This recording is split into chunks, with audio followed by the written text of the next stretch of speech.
Hello, here we are to solve for the eigenvalues of this given matrix, its corresponding eigenvectors, and the eigenspaces representing the set of eigenvectors. Now this is a 2 by 2 matrix, so we're expecting here that our vectors are also under R2. But let's also try to put our attention to the given equation here. This is already the identified characteristic equation of this given matrix. Now, you might want to browse our channel and to look for that specific video that allows us to identify this characteristic equation, because here we are going to automatically use it and proceed with the next process. Now, to solve for the eigenvalues, we just simply need to take out this equation and solve for the possible value of the lambda, as the lambda represented by represents our eigenvalues. Of course, we're going to apply here factoring method and all NSR processes that start with that. Here, we're going to factor out lambda. So you have lambda minus 7 equal to 0. By zero factor or zero product property, this is only true if one or both of the factors are equal to 0. So you have lambda equal to 0 and lambda minus 7 equals 0, which means that the value for our lambdas would be 0 and positive 7. These are your eigenvalues now. Again, we used the correct characteristic equation on our previous video. Let's try to label this as our lambda number 1 and this is our lambda number 2, because our eigenvectors will depend on the appropriate eigenvalues. Okay, so we have here these two eigenvalues. We might have different eigenvectors for each of them. That's the next task. Let's try to solve for the eigenvectors which corresponds to both eigenvalues. Let's start with the eigenvector of the eigenvalue equal to 0. To do that, we need to use this process here. We are going to come up with lambda times a certain identity matrix, then minus a. This identity matrix is, of course, the identity matrix of a 2 by 2 matrix, because our given is 2 by 2 matrix, 1, 0, 0, 1. So if we're going to continue this one here, we will have lambda times our identity matrix 1, 0, 0, 1 minus your a. We have 6 minus 3 minus 2 and then 1. So we'll have here lambda 0, 0, lambda minus again 6 minus 3 minus 2 and then 1. In short, we'll have this expression here. We have lambda minus 6, that's positive 3, that's positive 2, and we have here lambda minus 1. Again, that's 0 minus negative 3, so positive 3, 0 minus negative 2 is positive 2. This expression now will be used in solving for the first eigenvector, but we are going to let here the lambda be equal to 0. In short, this can be equivalent to, once lambda is 0, 0 minus 6, that's minus 6. This is still 3, this is still 2, 0 minus 1 is negative 1. Okay, so we're going to use this expression now as we take the lambda equal to 0 for the eigenvector of our first eigenvalue. So what needs to be done now is we will have this expression here. The resulting matrix, lambda, this is our resulting matrix, okay? You're going to multiply this with a certain vector x, and that is for our eigenvector later. And you're going to equate this out to our 0 matrix. Okay, zero vector rather. 0 vector. So this expression is that you will have here negative 6, 3, 2, negative 1. Okay, let's make it as a matrix. Sorry, pardon for that. Okay, let's make this as a matrix times our vector. Again, our vector is a an element of R2. So you will have here x sub 1 and then x sub 2 equal to our 0 vector, which on R2 is also 0, 0. Now, there are a lot of processes that will allow us to solve for this, but the suggestion here is I don't even need to multiply the two matrices to come up to equate it to our zero vector. Simply try to come up with the reduced row echelon of this. So we can actually interchange R1 and R2. So you will have here 2, -1, -6, and then 3.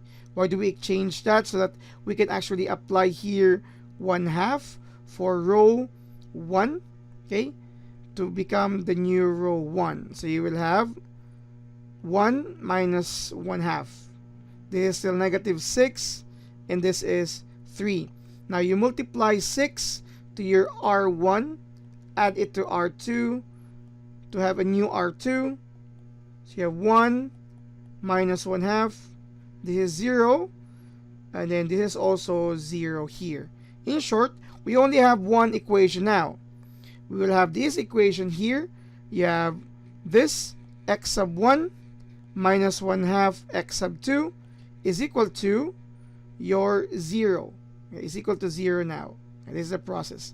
Since there are two different unknowns right now, we can let x sub 2 be equal to an arbitrary variable t. This would mean that our x sub 1 is x sub 1 minus 1/2 of t equal to 0. X sub 1 is equal to positive 1/2 of t. So with this, our vector now, eigenvector for this specific eigenvalue, which is 0, is a pair of what do you call this one? Entries for x sub 1 and x sub 2. X sub 1 is 1/2 of t, and your x sub 2 is t itself. So our eigenvector now is the vector. You will have to factor out t. You will have here 1/2 and then 1. This is your eigenvector for the eigenvalue lambda sub 1 equal to 0. So we have now the eigenvalue. This its eigenvector, the 1/2 and 1. And with this, we can come up with our eigenspace, which is the set. Okay, so simply write here a set. So you have here the set of all t times 1/2 and 1, where or such that your t is an element of the real number, but it doesn't contain. Okay, now, so we are done with the first set of eigenspace, eigenvector, because we already have our first eigenvalue. The next one here is to come up with the eigenvector and eigenspace of our second eigenvector, which is 7. Here, let's just simply use this because this is actually the expression or the expression of lambda I minus a. But in this case, we are going to substitute to all lambda here 7. In this case, we have here this expression. 7 minus 6 is 1, 3, 2, 7 minus 1 is 6. Okay? So from this, we are going to use the same concept here and then use the reduced row echelon to solve for this equation, which will allow us to come up with what do you call this one? The arbitrary variables for our eigenvector, and then will help us to come up with our eigenspaces. So we have this expression because this is again lambda I minus a. So we're going to have here lambda I, okay, minus a times a certain x, which will comprise our representative eigenvector, and you have here your zero vector here. So we'll have this form 1, 3, 2, 6. Of course, this is x sub 1 and x sub 2. You have here 0, 0. But then again, the method that we used earlier is to come up with a reduced row echelon form of this.